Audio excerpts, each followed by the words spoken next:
ये तो बहुत मतलब साधारण सी बात है। गृहस्थ हो या विरक्त, प्रतिकूलता आने पर अगर स्थिति नहीं है अंदर तो फिर बाधा पड़ जाती है ना। मान लो आप हमारे अनुकूल हो तो हम आप सोच सकते हैं मेरे भगवान हो, लेकिन आते ही वक्त ढोंगी, फिर हम आप में देखे मेरे भगवान आए हैं। और वैसे ही शांति बनी रहे जैसे प्रणाम नमस्कार करने पर, तो इसका मतलब स्थिति है। तो अपने लोग सुन सुनाकर गृहस्थी में स्थिति धारण करना चाहते हैं, पर वो स्थिति तभी आएगी जब हमारी भक्ति की भूमिकाएं बढ़ेगी। जैसे कक्षा 1 का विद्यार्थी जब पढ़ करके प्रश्न ठीक उत्तर दे देता है तो 2 में पहुंच जाता है, ऐसे भक्ति की भूमिकाएं हैं।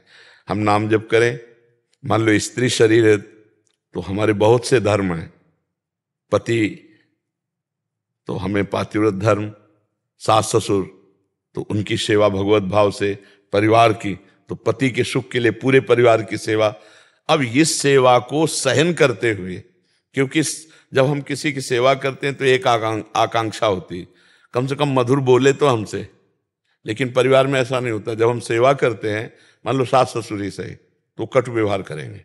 आप उनकी सेवा कर रहे हो, अब वो आपके साथ कटु व्यवहार करेंगे। आप पति को भगवान मानो, वो आपके साथ कटु व्यवहार करेगा, कड़ुआ व्यवहार। अब वो अपने में स्थित रहना कितना कठिन है। अगर स्थित रह गए तो भूमिका बदल जाएगी, फिर आपकी वो ऊंचाई हो जाएगी। एक बार रत्नावती जी का विरोध किया माधव सिंह जो राजा थे, उनके पति, और एक दिन वो आया कि घुटने टेक कर पैर छुए अपनी पत्नी के, माधव सिंह, कि देवी मैं तुम्हारी महिमा को नहीं जान पाया।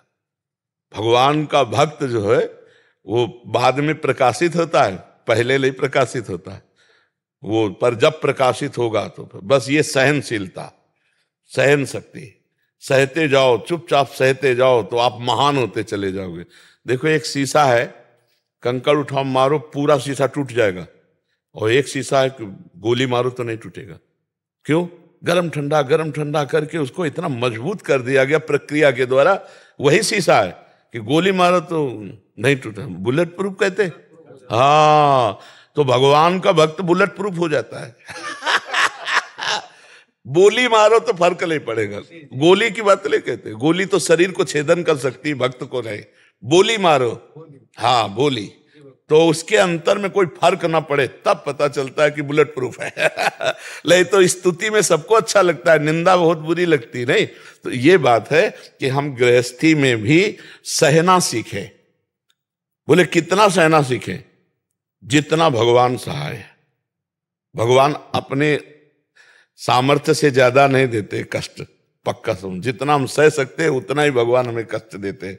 और वो कष्ट इसलिए मिलता है कि हमारे जन्म जन्मांतरों के जो पाप हैं, आसक्तियां, वो कट जाती हैं। एक होता है शरीर भोग के कर, और एक होता है जैसे आपने गाली, जलन हुई तो पाप नष्ट होंगे। अगर हम लौट के गाली दे दी तो फिर वो हमारा संस्कार बन गया, वो हमें भोगना पड़ेगा। और अगर हम सह गए तो अच्छा है यार, थप्पड़ मारने से अच्छा है कोई गाली दे करके निपटा दे तो बढ़िया है। हमें शारीरिक भोग ना मिले, वाचिक मिल जाए। पर वाचिक शारीरिक दंड सहा जा सकता है, पर वाचिक शब्द सहना बहुत कठिन होता है।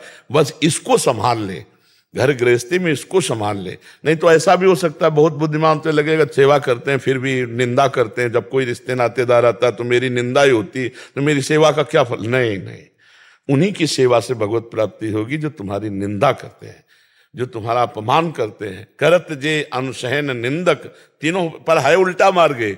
संसार का मार्ग ऐसा नहीं, सठे साठ्यम समाचरित, संसार इस पे राजी रहता है, लेकिन भक्ति नहीं। भक्ति ये जो हमारा अपमान कर रहे हैं, जो हमारी निंदा कर रहे हैं, भगवान इनको सद्बुद्धि दे, ये स्वस्थ रहे और मुझे सामर्थ्य दे कि मैं ये निंदा सुनकर भी इनसे प्यार करूं, इन अपने कर्तव्य का पालन करूं। ये थोड़ा सा कठिन मार्ग है। अगर इसका निर्वाह कर ले गया तो भगवान की प्राप्ति है। तो हम भगवान से प्रार्थना करें, नाम जप करें, इससे हमें सामर्थ्य मिलेगी।